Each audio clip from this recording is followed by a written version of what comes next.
Hello বন্ধুরা, ইচ্ছে হলো তাইতে সকলকে স্বাগত জানাই। আজ আমি গাজরের হালুয়া করছি। আমি গ্যাসে একটা কড়াই বসিয়ে দিয়েছি এবং তাতে 1 চামচ মতন ঘি দিয়ে দিচ্ছি। ঘি গলে গেছে। এবার আমি কয়েকটা কাজু আর কিশমিশ দিয়ে একটু ভেজে নেব। ভাজা হয়ে গেছে। এবার আমি এগুলো আর একটা পাত্রে উঠিয়ে নিচ্ছি।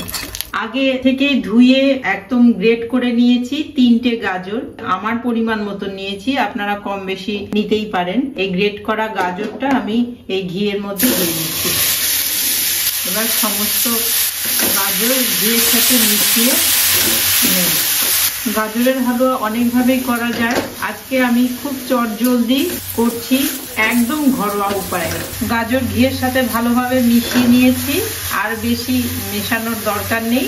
এইবার এতে আগে থেকে জাল দিয়ে রাখা দুধ দিয়ে দিই। এই 250 ml মতন দেব। খানিকক্ষণ ফুটিয়ে নিয়ে ফিরে আসছি। ফুটে উঠেছে। এবার সামান্য একটু স্বাদটাকে ব্যালেন্স করবার জন্য লবণ দিলাম, আর দেব স্বাদ অনুসারে। এই 3টে গাজর আমি নিয়েছি, 3 চামচ, বড় চামচের 3 চামচ চিনি দিলাম। চিনিটা কম বেশি যার ইচ্ছে কমিয়ে বাড়িয়ে নিতে পারেন। আবার খানিকক্ষণ ফুটতে দেবো। প্রায় হয়ে এসেছে। এবার ভেজে রাখা কাজু কিশমিশ দিয়ে দিচ্ছি।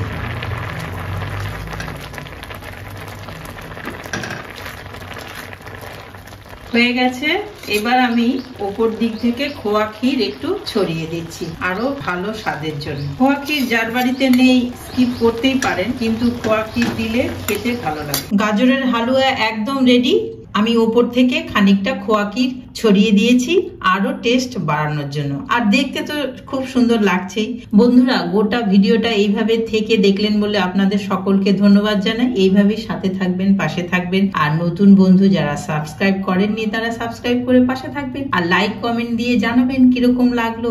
আর আপনাদের সকলকেই আবার যাওয়ার আগে ধন্যবাদ জানাই। আর আজকের মতন আসি তাহলে, টাটা।